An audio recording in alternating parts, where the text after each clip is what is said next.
সেই প্রথম থেকেই শুনছি চাকরি বিক্রি হয়েছে, চাকরি বিক্রি হয়েছে, চাকরি বিক্রি হয়েছে।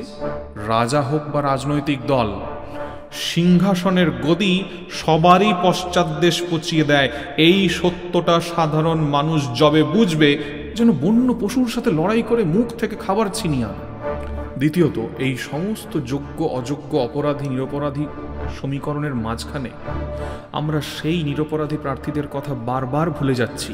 আমাদের দেশেও প্রাইভেট স্কুলগুলোতে যে শিক্ষকরা নিযুক্ত থাকেন, তাহলে করতে জানে কারা অযোগ্য? তবে আজ নেতাজি ইন্ডোর স্টেডিয়ামের মিটিংয়ে যোগ দিতে না পারা শিক্ষক শিক্ষিকাদের যে বিক্ষোভ রাস্তায় দেখা গেল, এত নিরীহের সর্বনাশে লাল গেরুয়া দাঁড়িয়ে হাসে কবিতা বেরোয়। আপনার আশেপাশে যখন এইভাবে শিক্ষকতা বিক্রি হচ্ছিল, আপনি সে খবর জানতেন না? যেহেতু এই নতুন পরীক্ষায় শিক্ষকতার সাথে যুক্ত এবং যে প্রার্থীরা শিক্ষকতার সুযোগ পাননি, উভয়ই একসাথে যোগ্যতার প্রতিযোগিতায় বসবেন, নৌকার সেই বোকা যাত্রীর মতো আমার দিকে তো নৌকো ফুটো হয়নি, এই ভেবে সুখে থাকতে চাইলে সুখে ডুবে মরুন। অর্গানাইজড ক্রাইম বলে যে শব্দবন্ধের রমরমা ঘটেছে, তার শ্রাদ্ধ দিতে বাধ্য হবে।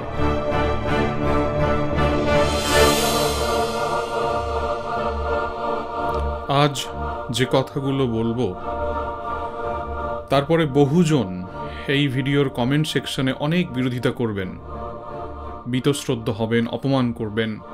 তবে প্রত্যেককে অনুরোধ করছি, এই আলোচনাটি যাতে সম্পূর্ণ শোনেন। আমি সাধারণত আমার কোনো আলোচনাতেই এ অনুরোধ করি না, আজকের এই আলোচনাটাতে করছি।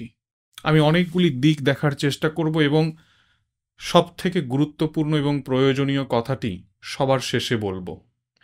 নিউজ মিডিয়া থেকে চায়ের দোকান, বেডরুম থেকে স্টাফ রুম, সব জায়গায় আজ একটা বিষয়কে কেন্দ্র করে তুমুল আলোচনার ঝড় উঠেছে।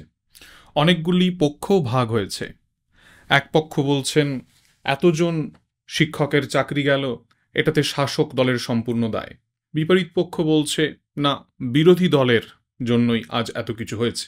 তথাকথিত উচ্চশিক্ষিত বুদ্ধি বিক্রি করে জীবিত থাকা চটুল বুদ্ধিজীবীরা কবিতা লিখছেন, 25,000-এর সর্বনাশে রাম বাম ভীষণ হাসে।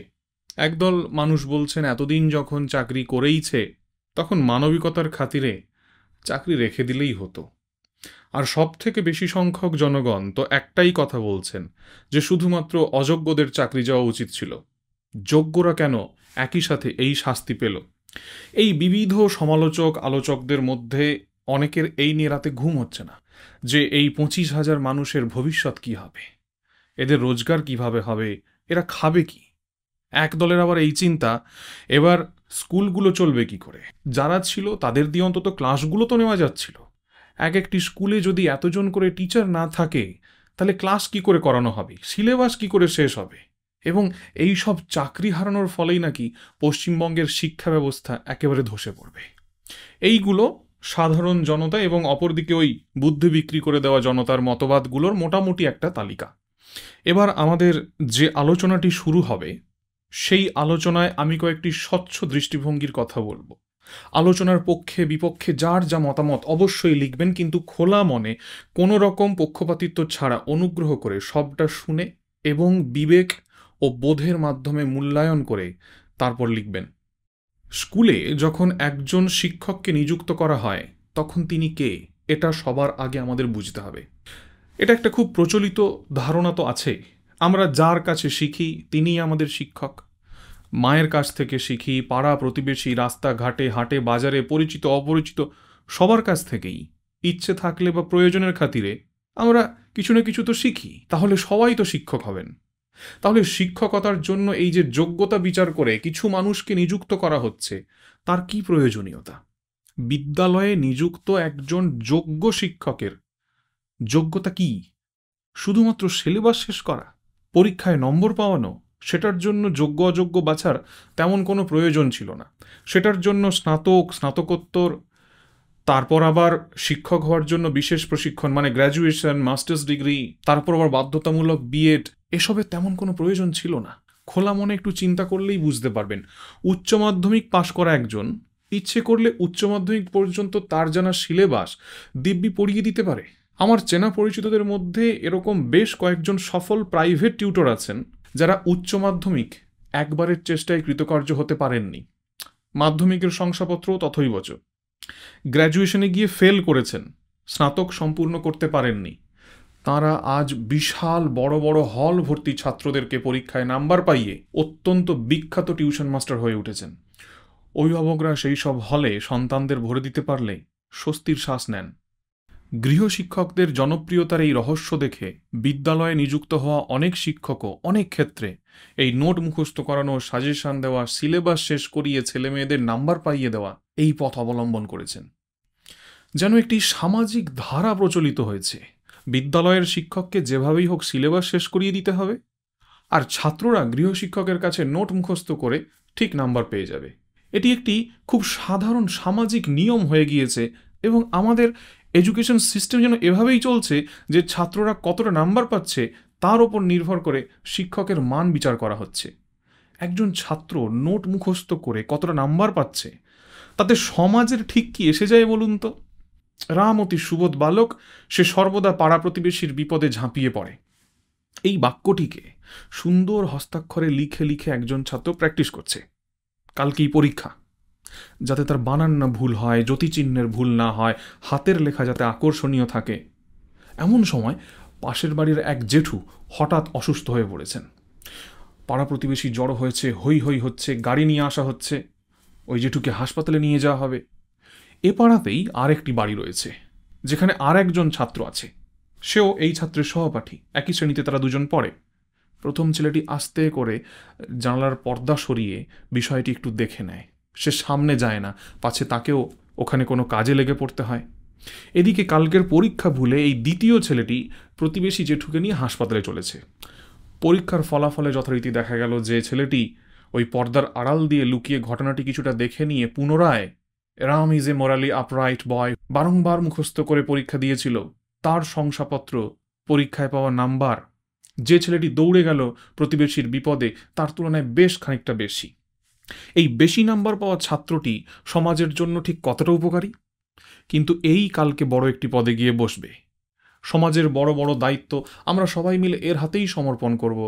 আর শংসাপত্রে পিছিয়ে থাকা ছেলেটি, যে রাম অতি সুবোধ বালক, সর্বদা প্রতিবেশীর বিপদে ঝাঁপিয়ে পড়ে এই কথাটিকে তার অন্তরে ধারণ করেছিল, সে সমাজের জন্য অত্যন্ত উপকারী হলেও আজীবন রোজগারে বা সামাজিক সম্মানে পিছিয়েই থাকবে।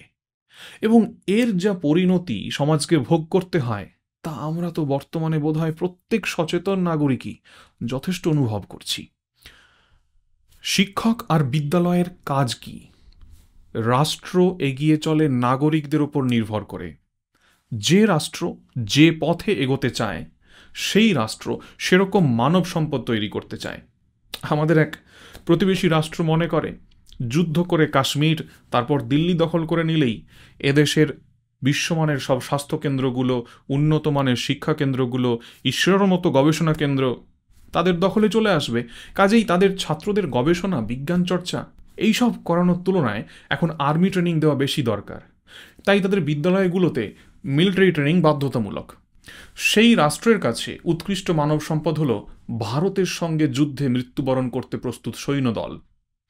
এরকম অনেক দেশ আছে যাদের ভৌগোলিক অবস্থান বা প্রাকৃতিক সম্পদ তাদেরকে শ্রেষ্ঠত্বের শিরোপা এনে দিতে পারত, কিন্তু যথোপযুক্ত পলিসি গ্রহণ করে উপযুক্ত মানব সম্পদ তৈরি করা হয়নি বলে সেই সমস্ত দেশগুলি দারিদ্র্যে হাহাকার করছে।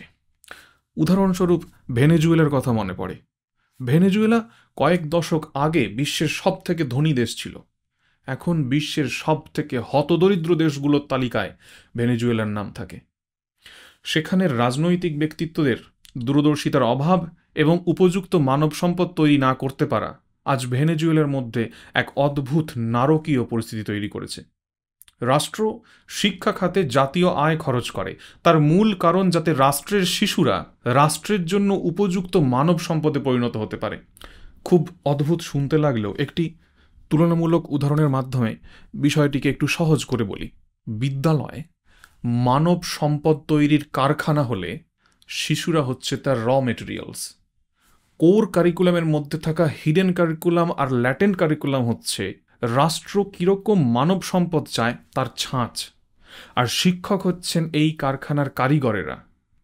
রাষ্ট্রের জাতীয় আয় শিক্ষা খাতে খরচ করা হয়, যাতে রাষ্ট্র যে পথে উন্নতি করতে চাইছে, বিদ্যালয়ের ভেতরে শিক্ষকের মাধ্যমে শিশু সেই ধরনের মানব সম্পদে পরিণত হতে পারে। ভারতবর্ষের সমস্ত শিশুর জন্য প্রাতিষ্ঠানিক শিক্ষা বাধ্যতামূলক করা হয়েছে, যাতে শিশু প্রাপ্তবয়স্ক হয়ে ভোটাধিকার পেয়ে রাষ্ট্রের ভবিষ্যৎ নির্ধারণ করার আগে বোধ ও বিবেক সম্পন্ন এবং রাষ্ট্রের উন্নতিকল্পে উপযোগিতা সম্পন্ন নাগরিক হয়ে উঠতে পারে। প্রতিবেশী দেশ বাংলাদেশ উপযুক্ত ডাক্তার নেই বলে তাদেরকে চিকিৎসার জন্য এদেশে দৌড়ে আসতে হয়। বহু দেশে উপযুক্ত ইঞ্জিনিয়ার নেই বলে অন্য দেশের থেকে ইঞ্জিনিয়ার অনেক বেশি খরচ করে নিয়ে এসে কোনো প্রকল্প বাস্তবায়িত করতে হয়। সংযুক্ত আরব আমিরাতের দেশগুলো যেমন সৌদি আরব, কাতার ইত্যাদি জায়গায় বিশাল বড় বড় প্রজেক্ট নেওয়া হচ্ছে, কিন্তু দেখা যাবে প্রায় সব ক্ষেত্রেই প্রকৌশলী, স্থপতি সব বাইরের দেশ থেকে নিয়ে আসতে হয়। এই দেশগুলিতে উচ্চশিক্ষার প্রয়োজনীয় কাঠামো তৈরির জন্য অর্থের অভাব ছিল না, কিন্তু উচ্চশিক্ষার উপরে গুরুত্ব এবং আগ্রহের অভাব এদেশের নাগরিকদের উন্নত এবং আধুনিক প্রযুক্তির কাজ করার উপযোগী করতে পারছে না। পাকিস্তান, বাংলাদেশ, আফ্রিকার বিভিন্ন দেশগুলিতে গবেষক, চিকিৎসক, বৈজ্ঞানিক, প্রকৌশলী এমনকি কৃষি বিশেষজ্ঞদেরও বড়ই অভাব, যা এই দেশগুলিকে আরও বেশি দুর্বল এবং হতদরিদ্র বানিয়ে চলেছে। রাষ্ট্রের উন্নতির জন্য রাষ্ট্রের নাগরিকদের উন্নত এবং উপযুক্ত মানব সম্পদে পরিণত হতে হয়। বিদ্যালয়ের মাধ্যমে শিক্ষকরা শিশুদেরকে সেই মানব সম্পদেই পরিণত করেন। তাহলে শিক্ষকতা কি শুধু সাধারণ চাকরি? একজন সুইপারের কাজ, একজন গার্ডের কাজ, একজন টিকিট চেকারের কাজ, একজন পাইলটের কাজ যদি চাকরি হয়, একজন শিক্ষকের কাজকেও চাকরি হিসেবে গণ্য করা যায়? একজন পাইলটের কাজ যেমন বিমানকে গন্তব্যে পৌঁছে দিলেই শেষ হয়, একজন সুইপারের কাজ যেমন একটি জায়গাকে পরিষ্কার রাখলেই শেষ হয়, রাত জেগে গার্ড দিলে গার্ডের কাজ শেষ হয়, বিনা টিকিটের উপভোক্তাকে শনাক্ত করতে পারলেই টিকিট চেকারের কাজ শেষ হয়। কিন্তু সিলেবাস শেষ করে শুধুমাত্র পরীক্ষায় উত্তর লেখার উপযোগী করে দিলেই একজন শিক্ষকের কি কাজ শেষ হয়? তার জন্য তো সেই গ্র্যাজুয়েশনে ফেল করা পপুলার গৃহশিক্ষকরা তাহলে অনেক বেশি যোগ্য শিক্ষক। বিদ্যালয়ের শিক্ষকতাকেও যদি চাকরি বলা হয়, তাহলে সেটি একটি দেশের জন্য অত্যন্ত দুর্ভাগ্যের। সেই প্রথম থেকেই শুনছি চাকরি বিক্রি হয়েছে, চাকরি বিক্রি হয়েছে, চাকরি বিক্রি হয়েছে, রাষ্ট্রের ভবিষ্যৎ বিক্রি হয়েছে, দেশের নাগরিকদের ভবিষ্যৎ বিক্রি হয়েছে। একজন ভুল ডাক্তার যদি তৈরি হয়, তাহলে সেই ডাক্তার দুজন রোগীকে যদি মেরে ফেলে, তাহলে তার কাছে আর কেউ যাবে না। একজন ভুল ইঞ্জিনিয়ার তৈরি হলে যদি একটি ব্রিজ ভেঙে পড়ে, তাহলে শতাধিক মানুষ মারা যাবেন, আহত হবেন এবং তার লাইসেন্স বাজেয়াপ্ত হবে। কিন্তু বিদ্যালয়ে একজন ভুল শিক্ষক নিযুক্ত হলে প্রতি বছর কত সংখ্যায় যে ভুল বোধ, ভুল মানসিকতা এবং ভুল বিচার বিবেচনা বুদ্ধিসম্পন্ন নাগরিক তৈরি হবে, তার হিসেব নেই। বাদবাকি সমস্ত জীবিকার কাজ সম্পন্ন হয়েছে কিনা তার সাথে সাথেই নির্ধারণ করা যায়। একজন সফটওয়্যার ইঞ্জিনিয়ার ঠিকমতো সফটওয়্যার ডেভেলপ করতে পেরেছেন কিনা সেটা ব্যবহার করলেই বোঝা যায়। রাঁধুনির রান্না ভালো না খারাপ সহজেই বোঝা যায়। কিন্তু শিক্ষক উপযুক্ত মানব সম্পদ তৈরি করতে পেরেছেন কিনা তা ওই শিক্ষক ছাড়া অন্য কারো পক্ষে আমাদের মতো এই বিপুল জনসংখ্যার দেশে খুব সহজে মূল্যায়ন করা এক প্রকার অসম্ভব। শুধুমাত্র কোর কারিকুলামের ওপরে পরীক্ষা নিয়ে কখনো রাষ্ট্রের মানব সম্পদের প্রকৃত মূল্যায়ন সম্ভব হয় না। একজন শিক্ষক একটি রাষ্ট্রের জন্য ভবিষ্যতের সমস্ত মানব সম্পদের, সে ডাক্তার হোক, ইঞ্জিনিয়ার হোক, আর্মি হোক কিংবা একজন সৎ ঝাড়ুদারি হোক না কেন, তার বিচার, বিবেচনা, মূল্যবোধ এবং দর্শনের ভিত তৈরি করেন। একজন যোগ্য শিক্ষক তার ব্যক্তিত্ব, উপস্থিতি এবং পঠন পাঠনের কৌশলের মাধ্যমে যে শিশুটি রাম সুবোধ বালক প্রতিবেশীর সমস্যায় ঝাঁপিয়ে পড়ে মুখস্থ করছে, বাস্তব জীবনেও তাকে সেই কাজটি করতে উদ্বুদ্ধ করেন। তখনই একটি গণতান্ত্রিক রাষ্ট্রের উপযুক্ত নাগরিক তৈরি হয়। ফলে যারা বলছেন এতদিন যখন চাকরি করেই ফেলেছে, তখন মানবিকতার খাতিরে চাকরি রেখে দিলেই হতো, তাদের বোধ এবং যুক্তি অত্যন্ত ব্যক্তিকেন্দ্রিক। ব্যক্তির ইএমআই কি করে মিটবে, ব্যক্তির শ্বশুর মশাই চাকরি দেখে কন্যাদান করেছেন, তাই সেই শ্বশুর মশাই এবং কন্যা এখন কি করবেন, কারো সন্তান অনেক দামি স্কুলে পড়ে, তার কি হবে, ইত্যাদি ইত্যাদির মধ্যেই যাদের হিসেব আটকে যাচ্ছে, তারা রাষ্ট্র, মানব সম্পদ, জাতির ভবিষ্যৎ এসব বিষয়ের গভীরতা একেবারেই বোঝেন না। ফলে যারা ভাবছেন এবার স্কুলগুলো চলবে কি করে, যারা ছিল তাদের দিয়ে অন্তত ক্লাসগুলো তো নেওয়া যাচ্ছিল, সিলেবাস কি করে শেষ হবে, এই চাকরি হারানোর ফলেই পশ্চিমবঙ্গের শিক্ষা ব্যবস্থা নাকি ধসে পড়বে, তাদেরকে বলি অযোগ্যদের মাধ্যমে যে বিষাক্ত প্রজন্ম তৈরি হচ্ছিল, সেই ব্যাপক সামাজিক অভিশাপ কিছুটা অন্তত কমবে। এটা তো তাও মাধ্যমিক উচ্চ মাধ্যমিক। এই বিশেষ পথে নিযুক্তরাও স্নাতক বা স্নাতকোত্তর পেরিয়েছেন হয়তো। আমার মনে হয় যারা ভিডিওটি দেখছেন তাদের মধ্যে অনেকেই এই সত্যটি স্বীকার করবেন যে বিগত কয়েক বছরে প্রাথমিক বিদ্যালয়গুলিতে এমন ব্যক্তিরা নিযুক্ত হয়েছেন যারা মাধ্যমিক পরীক্ষাটা কবে পাশ করেছিলেন কি করেননি সেটাই ভুলে গিয়েছেন। বহুজন শিক্ষার সাথে শত যোজন দূরেরও সম্পর্ক নেই এমন এমন জীবিকা বা ব্যবসার সাথে যুক্ত ছিলেন, এবং কিছু ক্ষেত্রে সেই সব জীবিকা সাধারণ সমাজের চোখে গর্হিত এমন জীবিকার সাথেও তারা যুক্ত ছিলেন। এই সমস্ত ব্যক্তিদের কথাবার্তা, ভাষা প্রয়োগ, পোশাক পরিচ্ছদ, ব্যক্তিত্ব সবকিছুই শিশু মনের ওপরে যে প্রভাব ফেলছে তার গভীর নেতিবাচক পরিণতিকে আমরা আদেও আর মুছে ফেলতে পারব? একজন শিশু অথবা একজন কিশোর তার বাবা মায়ের কাছেও ততক্ষণ স্থির হয়ে বসে না যতক্ষণ সে তার শিক্ষকের সামনে বসে থাকার জন্য বাধ্য থাকে। তার শিক্ষকের কথার টান, চলার ধরন, পোশাক চয়নের রুচিবোধ এবং সর্বোপরি শিক্ষকের মানসিকতা, জীবনকে দেখার বা যে কোনো বিষয়কে ব্যাখ্যা করার আঙ্গিক শিশু এবং কিশোরকে স্বাভাবিকভাবেই সব থেকে বেশি প্রভাবিত করার সময় এবং সুযোগ পায়। বিদ্যালয়ের পরিবেশ এবং শিক্ষকের দর্শন শিক্ষার্থীকে যেভাবে প্রভাবিত করে, শিক্ষার্থীর ভবিষ্যৎ নাগরিক জীবনে তার ছাপ অত্যন্ত স্পষ্টভাবে থাকে। উদাহরণ হিসেবে একটি প্রাইভেট স্কুলের শিক্ষার্থী বনাম ধরে নেওয়া যাক রামকৃষ্ণ মিশনের শিক্ষার্থী বনাম যে কোনো একটি সাধারণ মানের কোনো একটি সরকারি স্কুলের শিক্ষার্থীর আচার ব্যবহার, মূল্যবোধ, জীবন দর্শনের ছাপ আজীবন লক্ষ্য করা যায়। তাই শিক্ষক নিয়োগকে আর 5টা চাকরির নিয়োগের সাথে সমানভাবে বিচার করলে সমাজ তথা রাষ্ট্রের অত্যন্ত ক্ষতি হয়ে যায়। অন্যান্য চাকরির নিয়োগ দুর্নীতি হলে শুধুমাত্র সেই কাজের গণ্ডির মধ্যে থাকা ব্যক্তিরা কিছুটা এবং ডিজার্ভিং ক্যান্ডিডেট বেশি ক্ষতিগ্রস্ত হন। যেমন ঝাড়ুদার নিয়োগের ক্ষেত্রে যদি দুর্নীতি হয় তাহলে সেই ঝাড়ুদার যে অফিসে বা যে লোকালয়ে চাকরি পাবে সেইখানকার মানুষজন একটু পরিষ্কার পরিচ্ছন্নতার অভাব পেতে পারেন, আর যে বেশি যোগ্য ঝাড়ুদার ছিল সেই ব্যক্তি একটি নির্দিষ্ট মাস মাইনে থেকে বঞ্চিত হবেন। ব্যাস এইটুকুই। কিন্তু শিক্ষকতায় নিয়োগ দুর্নীতি হলে সমগ্র সমাজ এবং রাষ্ট্র অপূরণীয়ভাবে ক্ষতিগ্রস্ত হয়। শিশুদের জীবনের শিক্ষাকালের সেই বছরগুলোকে আর কখনোই কোনোভাবেই ফেরত আনা সম্ভব হয় না। একটি ফোঁপড়া জাতি তৈরি হয়। সেই বিখ্যাত কথা, কোনো জাতিকে ধ্বংস করতে চাইলে বোমা ফেলার দরকার নেই, চুপিসারে শুধু শিক্ষার মান নিচে নামিয়ে দাও। তখন ডাক্তারের হাতে রোগী মারা যাবে, প্রকৌশলীদের হাতে ভেঙে পড়বে স্থাপত্য, অর্থনীতিবিদ হিসাবরক্ষকদের ভুলে ধ্বংস হবে অর্থনীতি, ধর্মশিক্ষকদের মাধ্যমে বিলীন হয়ে যাবে মানবিকতা এবং বিচারকদের ভুলে হারিয়ে যাবে ন্যায় বিচার। শিক্ষা ব্যবস্থার পতন মানেই একটি জাতির পতন। আজকে অনেকে বলছেন ভারতীয় সংবিধান বলে 100 জন অপরাধী শাস্তি না পেলেও একজন নিরপরাধ যেন শাস্তি না পায়। আজকেও নেতাজি ইন্ডোর স্টেডিয়ামে এই কথাগুলোই বারবার এসেছে। তাহলে এতজন নিরপরাধীর চাকরি কেন গেল? বিষয়টাকে একটু উল্টো করে ভাবতে হবে। যে নিয়োগ প্রক্রিয়ার মধ্যে অত্যন্ত গলদ ছিল, সেই ছাঁকনির ভেতরে যেখানে কোনটা বিপজ্জনক আর কোনটা উপকারী বেছে নেওয়া যায়নি, শিশুদের সামনে সেই শিক্ষকদের রাখা হবে কিভাবে? একজন অযোগ্য শিক্ষক থেকে যাওয়া মানে তার শিক্ষকতা জীবনে বেশ কয়েক হাজার শিশু রাষ্ট্রের নাগরিকে পরিণত হবে এবং তার মধ্যে অনেকে অত্যন্ত গলদে ভরা মানব সম্পদ তৈরি হতে পারে, যারা রাষ্ট্রের ভবিষ্যতের জন্য অত্যন্ত বিপজ্জনক।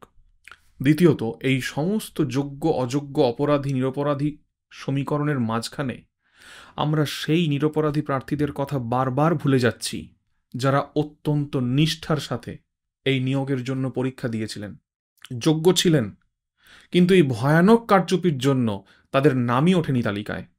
এরা ন্যায় বিচার চেয়ে দীর্ঘদিন রাস্তায় বসে কাটিয়েছেন। আজকের অপরাধী নিরপরাধী বাছাবাছির মাঝে সবথেকে বেশি বঞ্চিত এবং হতভাগ্য এই দলটির কথা তেমনভাবে কেউ গুরুত্বের সাথে বলছেন না। সমস্ত তালিকা বাতিল হওয়ার ফলে যারা এই মারাত্মক রাহাজানির মাঝখানেও নিজেদের মেধার যোগ্যতায় তালিকাতে নাম তুলতে পেরেছিলেন তারা তো খাঁটি সোনা। তাদের যোগ্যতা নিয়ে প্রশ্ন তোলার কোনো অবকাশই আর থাকে না, যেন বন্য পশুর সাথে লড়াই করে মুখ থেকে খাবার ছিনিয়ে আনা। ফলে তাদেরকেও যখন আজকে এই অনিশ্চয়তার মধ্যে পড়তে হচ্ছে তখন তারা তো অবশ্যই মারাত্মকভাবে অপমান এবং দুশ্চিন্তার শিকার। আজ শুনছিলাম কেউ একজন বলছেন তার স্ত্রীকে পাড়ার এক মৎস্য বিক্রেতা, যিনি সকালে মাছ ফেরি করে বেড়ান, তিনিও নাকি ডেকে অপমান করছেন। বলছেন এবার মাথায় জল ঢালতে হবে না বরফ ঢালতে হবে। কিন্তু তবুও যদি এই যোগ্য এবং অযোগ্য মেশা তালিকাটিকে পদে বহাল রেখে দেওয়া হয়, তাহলে এই বাদবাকি যোগ্যদের যে দল, যারা স্বচ্ছ পদ্ধতি হলে নিশ্চিন্তে বিদ্যালয়গুলিতে নিযুক্ত হতে পারতেন, তাদের প্রতিও যে মারাত্মক অবিচার হয়, তাহলে বিনা অপরাধে এই এতজন যে এত বছর ধরে শাস্তি পেয়ে চলেছেন তার বেলায় নির্বিচারে ক্লিয়ারলি টেন্টেড তালিকার বাইরে এই যে মিশ্র তালিকাটি বহাল রেখে দেওয়া মানে এই পোস্টগুলি এই বঞ্চিতদের দলের জন্য চিরতরে বন্ধ হয়ে যায়। তাহলে সেই নিরপরাধ শিক্ষিত প্রার্থীদের, নিরপরাধ শিশু শিক্ষার্থীদের এবং রাষ্ট্রের ভবিষ্যতের জন্য সুবিচার করা যেত না যে। তাই বহুজন হিতায় বহুজন সুখায় সম্পূর্ণ প্যানেল ক্যান্সেল করাটা অত্যন্ত আবশ্যক ছিল। আর অত্যন্ত খারাপ লাগলেও এই চাকরি যাওয়ার বিষয়টিকে এরকম মহামারী রূপে, একটি দুর্যোগ রূপে দেখার মানসিকতাটা আমাদের পাল্টাতে হবে। অনেকে বলছেন চাকরিহারারা আত্মহরণের পথ বেছে নিতে বাধ্য হবেন। কি আশ্চর্য! জীবনের বাস্তবতার সামনে এমন মেরুদণ্ডহীনতা কেন? সমস্ত উন্নত দেশগুলিতে এই একবার যোগ্যতা প্রমাণ করলাম আর আজীবন আমার সমস্ত যোগ্যতা ভুলে গেলেও বসে খাওয়ার বন্দোবস্ত করে ফেললাম, এই ম্যাল প্র্যাকটিস বহুকাল হলো বন্ধ করে দেওয়া হয়েছে। আমার ছাত্রদের মধ্যে যখন দেখি সরকারি চাকরির নিয়মিত নিয়োগ নেই বলে তারা হতাশ হয়ে পড়ছে, তখন আমি তাদেরকে রীতিমতো ভর্ৎসনা করি যে তুমি বাবা সরকারি চাকরি চাও, তার কারণ তুমি একবার রাত দিন খেটে কোনোভাবে নিজেকে বাদবাকিদের তুলনায় বেশি যোগ্য প্রমাণ করে নিয়ে আজীবন বসে ঘুমিয়ে খাওয়ার বন্দোবস্ত করতে চাও। তুমি কাজ করো বা না করো, যাতে মাসের শেষে তোমার অ্যাকাউন্টটি ভারী হয়ে যায়, তাতে সমাজ বা রাষ্ট্র তোমার মাধ্যমে কোনো উপযোগিতা পেল কি না পেল তার কোনো বিচার করা হবে না, অথচ তুমি লোকের পরিশ্রমের ট্যাক্সের টাকা বেতন হিসেবে পাবে, এই বন্দোবস্ত করতে চাও। প্রকৃত যোগ্যদের রোজগারের অভাব হয় না।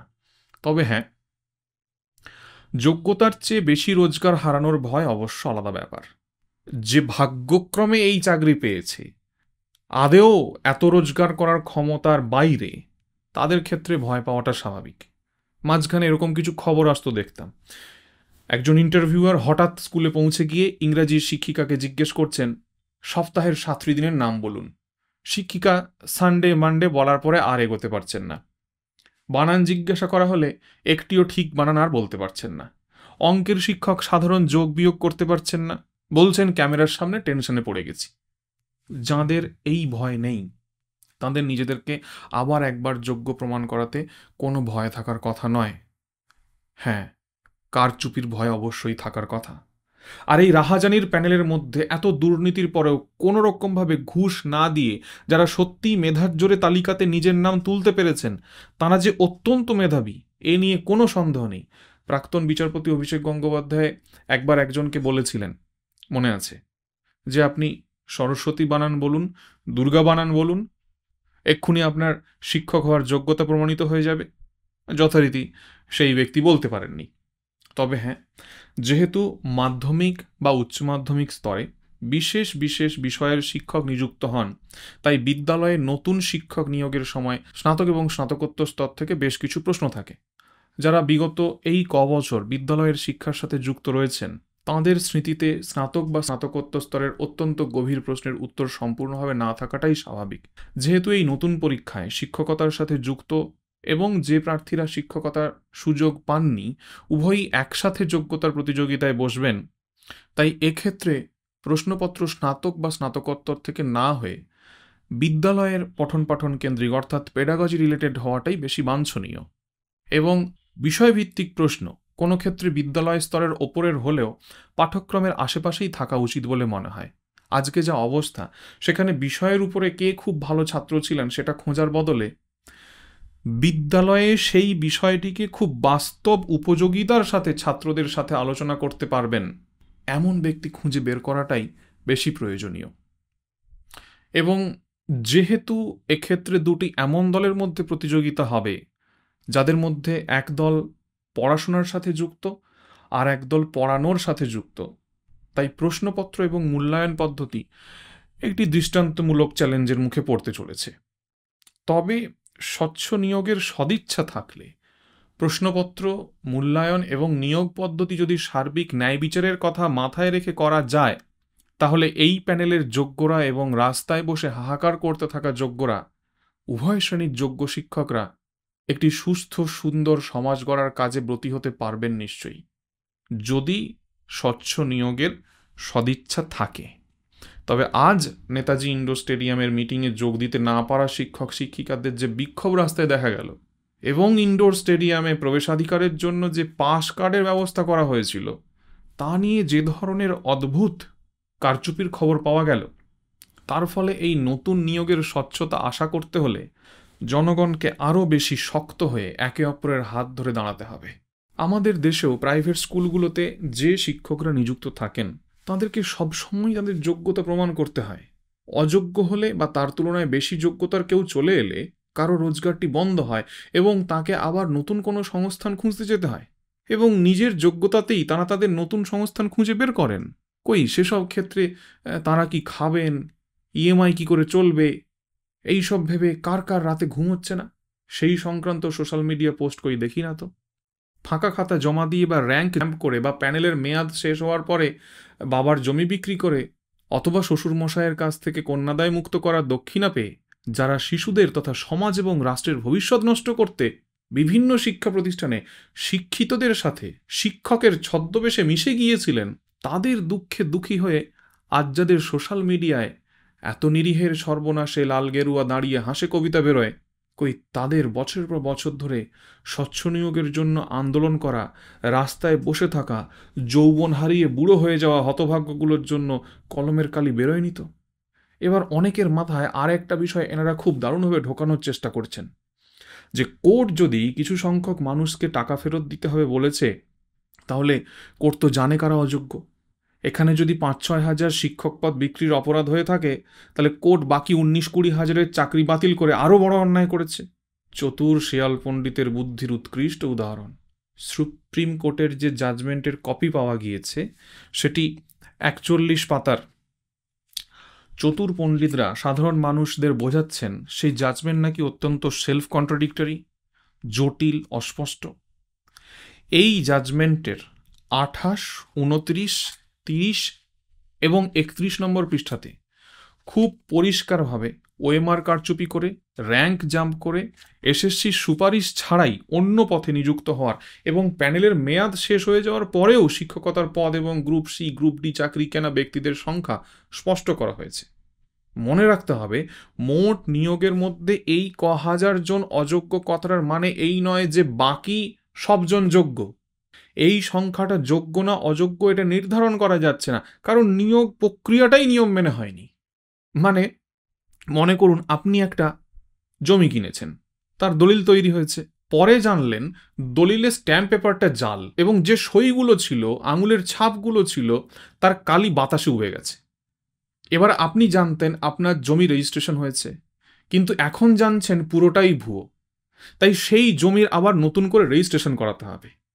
সংবিধানের আর্টিকেল 14 এবং 16 অনুযায়ী এদের নিয়োগ প্রক্রিয়া না হওয়ার দরুন এদের চাকরি খোয়াতে হচ্ছে।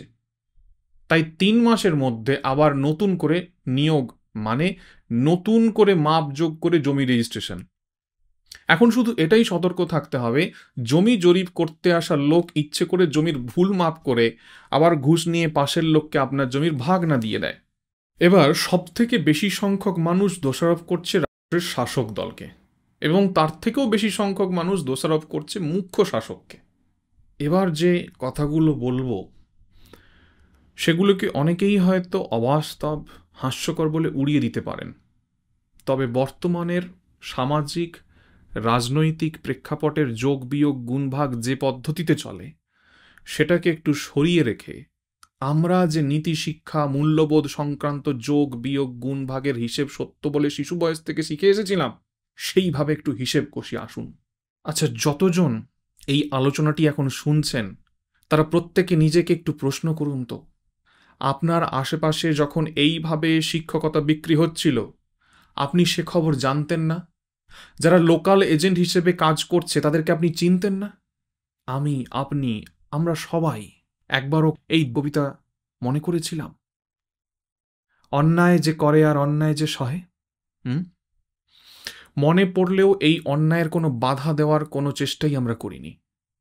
বছর পর বছর চোখের সামনে এই অন্যায় হতে দেখেছি এবং আমরা প্রত্যেকে এর সাথে অভ্যস্ত হয়ে পড়েছি। এটাই বাস্তব, এটাই নিউ নর্মাল, এটাই স্বাভাবিক, এটাই মানতে শুরু করেছি। আজ নেতাজি ইন্ডোর স্টেডিয়ামের মিটিংয়ের পর এই প্যানেলের শিক্ষকরা দুদলে ভাগ হয়ে গিয়েছেন। একদল বলছেন আমরা ভলেন্টারি সার্ভিস দিতে রাজি আছি, কিন্তু অযোগ্যদের আগে বিদ্যালয়ে আসা বন্ধ করতে হবে, আমরা তাদের সাথে এক ঘরে বসবো না।